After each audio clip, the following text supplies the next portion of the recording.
who she was before she got sick is exactly what created the sickness.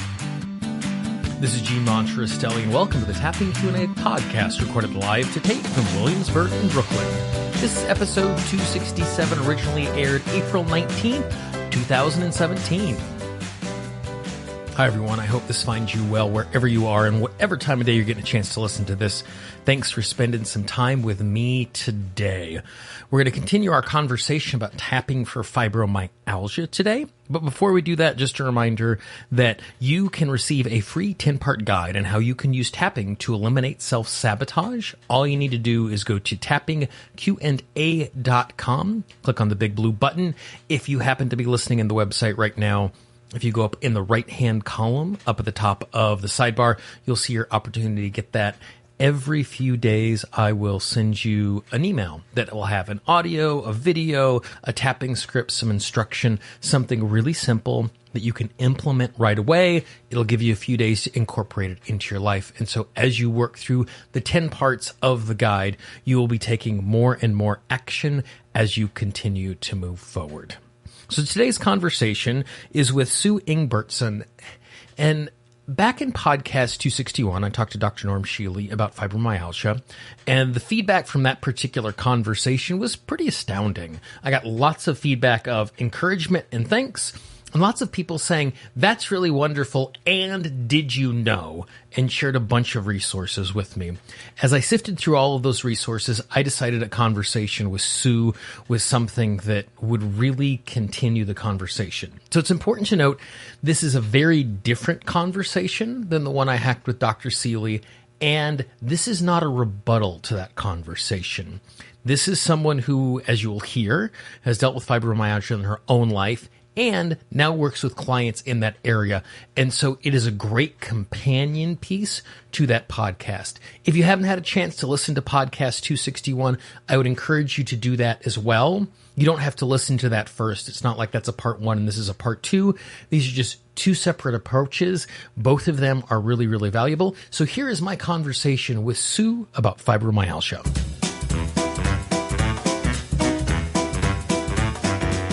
How did you originally get connected with working with fibromyalgia? I have fibromyalgia. And so then in that experience, what did that journey look like as you were investigating things, finding your way to any sort of relief?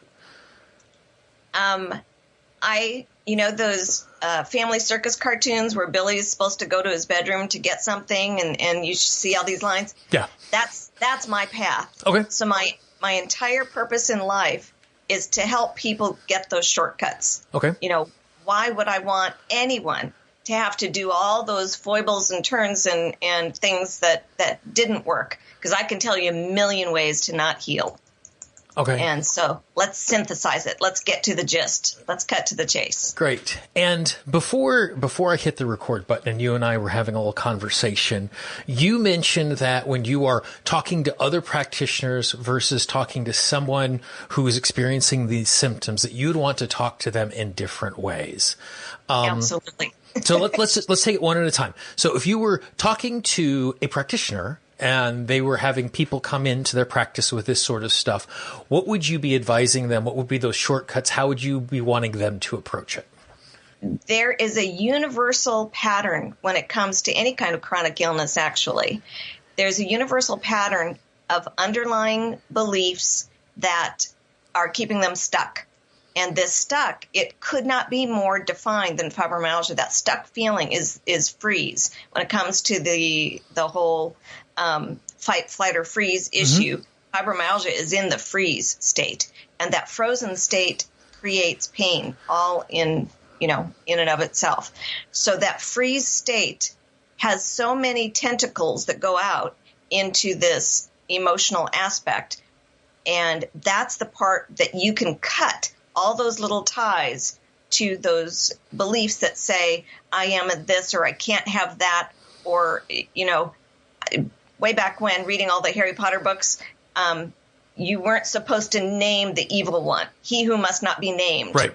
And that made him more evil. That same philosophy happens to everyone, and they have this fear, and it's usually more than one, but they have these base fears that they don't want to talk about. And this is universal. We all have them.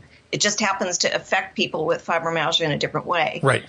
But these fears that are unnamed, that we try not to think about, that we try to push away, they grow and blossom and create physical symptoms.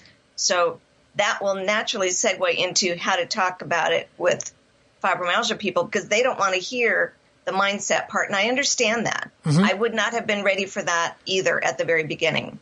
Yeah. When I started with the physical issues. Let me get my digestion figured out. Let me get this stuff figured out. But I would not have had the awareness to understand that emotions are things, thoughts are things, and the body feels every single thought that you think. And just as importantly, the thoughts you're trying not to think.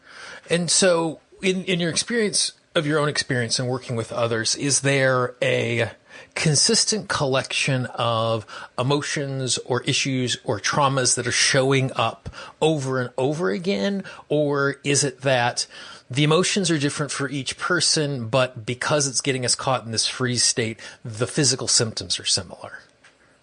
The emotions are very consistent. Okay. The actual circumstances differ, obviously. The emotions are very consistent. And most of the people I work with at the beginning would not see that connection. Right. That's why it has to be, you have to get the rapport, you have to get the understanding, you have to work with the client. But at the beginning, it's there's this underlying current. You know, it's like a really placid ocean or lake. It looks great. And underneath, there's this undercurrent that is pulling them down. And that undercurrent, I have never heard people with such negative self-talk as those with fibromyalgia. And these people are mean to themselves. Okay. Not to others. Right. They are mean. They are hurtful. They are angry and bitter. And then it all gets tied into this body that has failed them. And then they're angry at this body, this entire being that has created all the problems for them. So this anger and failure and bitterness is in this just big ball of emotion. And it is universal. I've never once worked with a client. I've worked with the sweetest clients on the planet who they're on every single board of church, and they are the kindest people, and they would never say anything mean to others. But to themselves, they hold themselves to these unrealistic levels and then beat themselves up for not matching that. Something that's completely unattainable. And then beat themselves up over and over. And they are living and breathing that abuse every single day. And so I could certainly see that when I got to a place that I felt like my body was failing me, that I would end up in that place.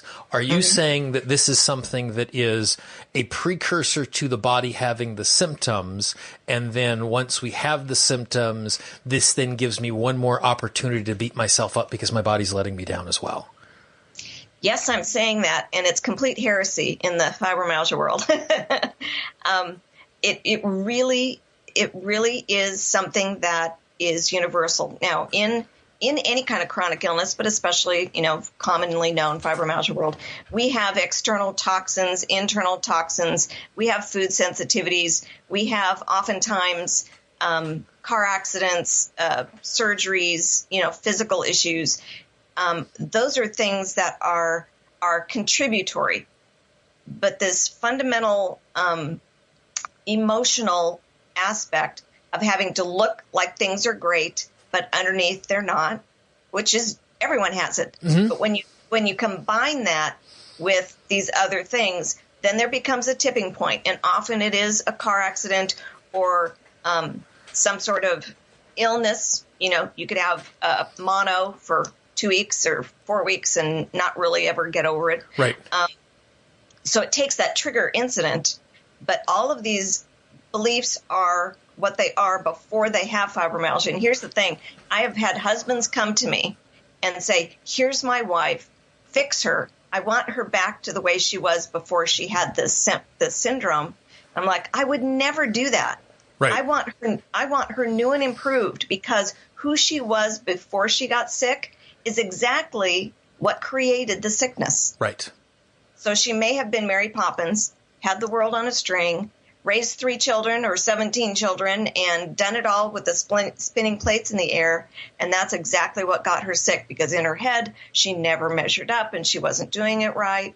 And she had this completely unrealistic expectation of herself. So then the other side of this, like I said, and we touched on at the beginning, that you had some hesitancy in talking in this way to people who are experiencing this.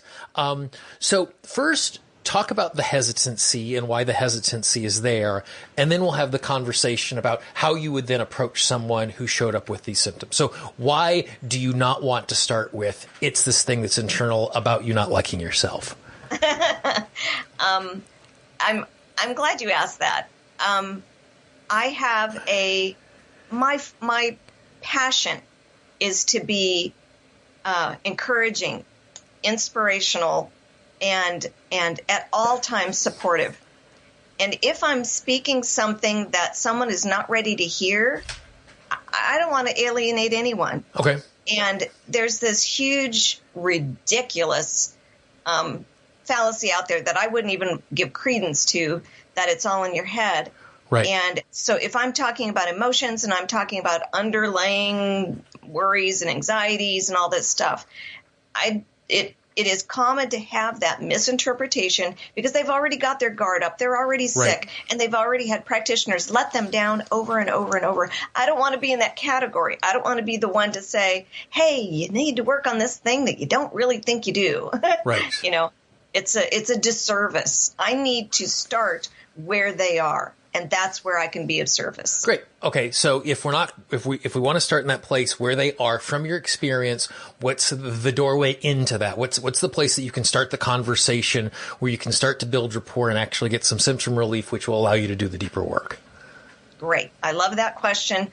I always call nutrition the gateway topic, because they know they need fitness and some sort of body movement, but they don't want to talk about it. They know that they need stress management, but they're not really ready for that. Nutrition is an open door topic. Nutrition, okay. I'll get clients all day long come to me and say, just tell me what to eat. Or the ones that say, don't you dare tell me what to eat, but tell me what you eat. Or, tell me what books to read or whatever. So nutrition is always the gateway topic, and I'm happy to go there. But I know that I would be leaving so much healing on the table if I don't address these underlying issues. So nutrition can get us there. So beyond building rapport and giving something that is useful, what are the other ways that nutrition then becomes this doorway into being able to discover those underlying issues? I'm sure you've heard how we use money is how we do everything. Mm-hmm. And how we eat is also how we do everything. Okay. So when we give people what they're asking for, so say a client comes to me and say, I don't want to talk about all this other nonsense, just tell me what to eat. And we come up, with the two of us and work on a meal plan, and let's look at food sensitivities, and let's look at these universal things, leaky gut, all these things that are so connected to fibromyalgia. And by the way, intestines, brain, all one system. So as we are working on that, then there is a natural speed bump, a hiccup, a roadblock. Something comes up, always. And to the client, that's the worst thing. To me, that's the best thing. That's where we're going to find something really juicy. That's where we're going to find a belief. And that's where a client is just going to blurt out the most amazing thing that to me is like gold nuggets on a platter. They're going to say, well, I never could eat right because my mother told me when I was 6 that I would always be fat. Mm-hmm. Oh, gee, that's interesting. Let me write that down and circle it in red 3 times and put stars all around it so we can address it at another time. Right. And so what it sounds like is that you create some sort of nutrition plan, We're going to eat these certain things. We're not going to eat these certain things. We're going to eat X number of times a day. You then touch base with them, and they are successful X% of the time. And so you just start asking very innocent questions around, great, so why isn't this there? And you're using your tools as a practitioner where we're uncovering the emotional stuff that's there. This probably has nothing to do with it, but those types of phrases that show up as we're talking about that, and those then become the places you start focusing in on. Right. And I've been tapping for myself and for others for, 15 years or more. And I certainly use that as a tool, but I'm also a master practitioner in NLP, and I'm sure you're familiar with that. So it's all about linguistics. And that has given me the ability, and I've been reading on that and fascinated by it for, 20 years or whatever. That gives me the insight to hear what their language is saying. It's all linguistics. So I can hear what they believe about themselves and what they believe about their abilities. And I've had clients flat out say, well, my body is a big old, mess or a fat failure. I mean, they say horrible things, and I could never heal anyway. Okay, let's start with something else. And then we work around it, and we get to these beliefs, and then we work through them. And there's so many tools that we have to gain access to the point of believability. So really, in a nutshell, what I'm taking them from is this world of impossibility to a world of the doors cracked open, and maybe I can. And then we go from maybe I can to I am. And then we go from I am to I will. And I go from I will to I feel great in my body, and I'm grateful for my body, and I love my body. It's a transition. It's not a quick fix. I work with people for 6 months, 8 months at a time. And I want to come back to one of those things you said about language. I noticed this as well. And I think all practitioners should hear this clearly, is that it's really easy for us to take the language that our clients are using and turn it into a metaphor and kind of get the gist of what's going on. But when we start listening to the exact words our clients are saying, and even if the exact words they're saying do not match their reality, they're giving us an insight into how they're describing the reality. And it's so useful for us to be able to go, really, what proof do you have that the statement you just said is true? Even if you and I know it's not true, but we're going to start finding our ways to stories from mom and things that happened growing up and that sort of stuff, that to hear that really clearly is such a good, useful tool. With the folks that you have worked with that, as you've worked with them, have not been successful finding some or all relief, what are some of the common characteristics of those clients that it's still, even with experience and expertise, you're bumping into a wall with them? Okay. That's a great question. And that's actually the reason why I am writing the book I'm writing right now, is that I don't know if you're familiar. My first book is called Fibromyalgia. So it was all about, you've got to know why you got sick in order to get better. And it's not a step-by-step guide of what to do, but it's a roadmap for encouraging and supporting someone to make positive, healthy changes. There are those who read it and like, yeah, I want to do this and I want to do that and I want to work with you or I want to work with someone else and get better. And then there are those that say, yeah, I want this. And then there's that roadblock. And in the practitioner world, we know that there is a lot to do with secondary gain. So I'll give one client, for example, someone who was always worried about stress, and stress was a big part. And so it all came down to her belief that if she gave it up, and she used these words like, the world is on my shoulders, and I've got this thing I can't get out, monkey on my back. I mean, she used all these physical words that showed you what pain she had. Fibromyalgia is often in the neck and shoulders, the greatest pain. It's everywhere. But, she was such a visual person. I know what pain she was in. But when it came down to it, the belief that someone else was at fault for all of her beliefs, she was unwilling. And even that's not a fair word, but she could not let go of the responsibility aspect that she could get better, because to her, it was black and white.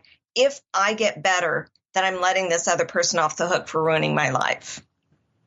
And it was a choice, even though I know she wouldn't see it that way. But it's heartbreaking. So I have to say there are, a few, and it's heartbreaking when you work really hard with people and they're not willing to, and again, willing isn't fair. That isn't the right word, but they aren't at a place where they can see the value of letting go of something. And another one I run into quite a bit in the fibromyalgia world is the being off work, and whether that means disability or not.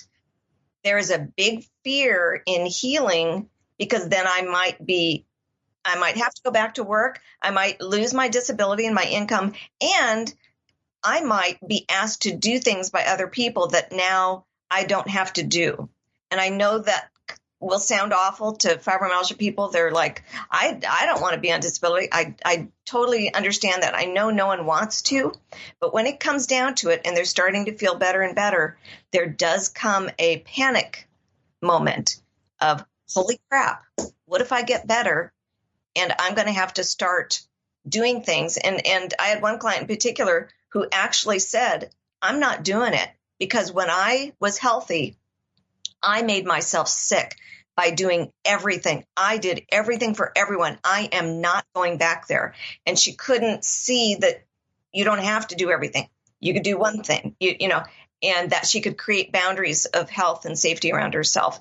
And these are the clients that will work with you for a certain point and then just disappear. They don't follow up appointments, and it's heartbreaking as a practitioner because you want to fix everybody. That sense of secondary gain, I think, something that's really important for us to recognize, because you did a very good job of saying, I don't want to blame someone. It's not like they're unwilling to. That there is a very specific subconscious part of ourself that is all about our safety. And it thinks in very, very short-term fashion, like it does not recognize anything outside of this moment. And subconsciously, I recognize I am sick right now, therefore I'm being provided disability. And if I am not sick, then I'm not provided for.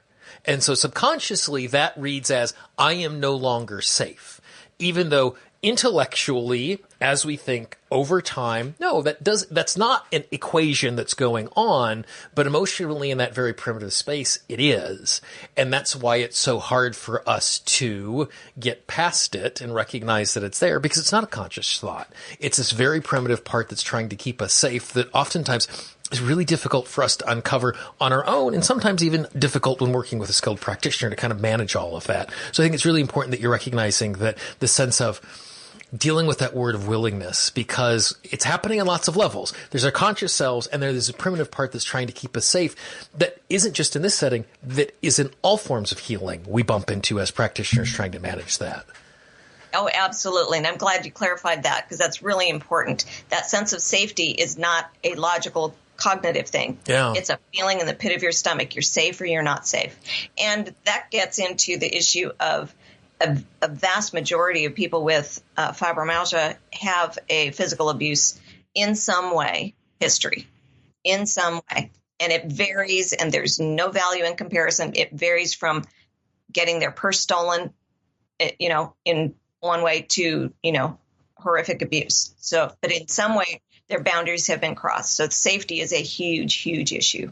And when we're dealing with these issues of safety, what we're looking for in our sense of being safety is a proportionate, well-informed response about how I navigate the world. And we get ourselves into trouble when we either are overreacting to something that is dangerous, or we get ourselves in trouble by thinking something that is dangerous that actually isn't.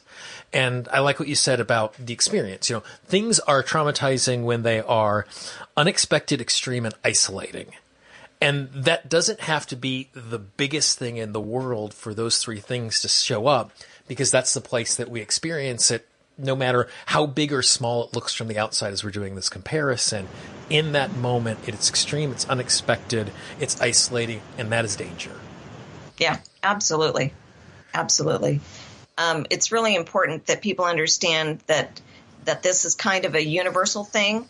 And in what we do, which is one of the wonderful things with tapping, we're not reviewing abuse history. We are not going through the past. We are not digging stuff up. We are not having people relive this stuff over and over.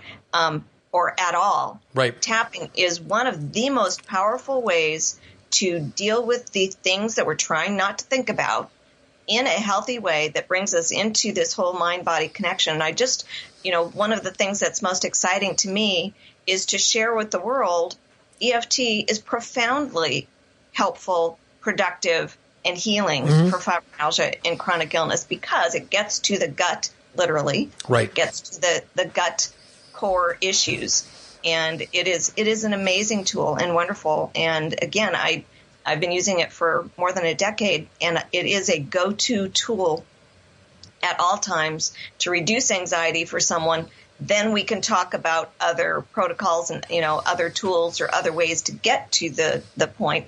And sometimes it's EFT and sometimes it's not. But EFT is always my triage tool because it reduces anxiety. It brings the person into their body rather than in their head, which is where we all live.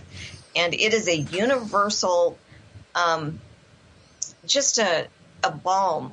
And it is just an amazing tool. And so I would never want anyone to think that it is something that does not work for this one specific condition. Well, great. Well, Sue, thank you very much for your time. I appreciate it. You bet.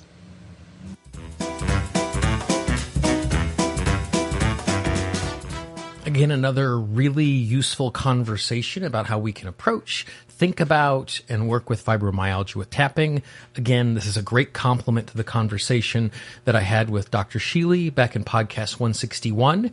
You can find all of Sue's information as well as listen to that interview that I did with Dr. Shealy by going to tappingqandapodcast.com. If you click on the link for 267, you'll get Sue's information about her book and the amazing work that she's doing. If you click on the link for 261, you will get an opportunity to hear Dr. Shealy and how he approaches this topic. Again, two great tastes that go great together, really great complementary interviews. Also, there in the archive, you will find over 225 audios between full podcasts, two-part episodes, bonus podcasts, tap-alongs, amazing instructions. If there is someone in change work who you want to hear from, the interview is probably there. If it's a topic that you want to tap on, the topic is probably there. Today, as I was going through my inbox, I received 4 different questions from readers, and the answer to all 4 questions was links back to the podcast archive. So make sure you're checking that archive out. If you know someone in your life who would find this conversation or any of the conversations we've had in the past useful, please be our ambassador. You don't need to spam your inbox and send it to everybody in the world, but I would really appreciate it if you'd pass it along to them so that they could take advantage of this great free resource. If you'd like to support the Tapping Q&A podcast, like many of our great listeners do, all you need to do is go to tappingqanda.com/support. Right above the player, you will see a link inside of the app or inside of any player that you are listening to the podcast right now. You can click on the link. In addition to helping to support the podcast, in addition to helping us work towards our goal of getting every single one of the past and current interviews transcribed, you'll also receive some great thank you gifts. tappingqanda.com/support, or like I said, right above the player, you will see a link or inside of the show notes. You can download past episodes of the podcast in iTunes, in the Apple Podcast app, in the Google Music Play Store, in Stitcher, in TuneIn, in iHeartRadio, and everywhere where you can find podcasts. Wherever you listen to the podcast, do us a favor, leave us a rating, leave us a review. If you have a question or a topic you'd like us to cover in the future, please leave me a note. You can do that by emailing me directly at Gene, Gene, at tappingqanda.com. Or if you're on the website, you can click on the contact link. If you happen to be one of those people who've downloaded the Tapping Q&A app, you can click on the contact button, and in the app, you can send me an email. You can even leave me a voice message. If you haven't downloaded the app already, you can do so at tappingqandapodcast.com. It's available for both Apple and Android devices. In addition to having the entire Tapping Q&A archive with you, there's also tapping scripts that you can only access there. The Tapping Q&A podcast, this is Gene Monterastelli. I hope you have a great day, and I will talk to you real soon. Bye-bye.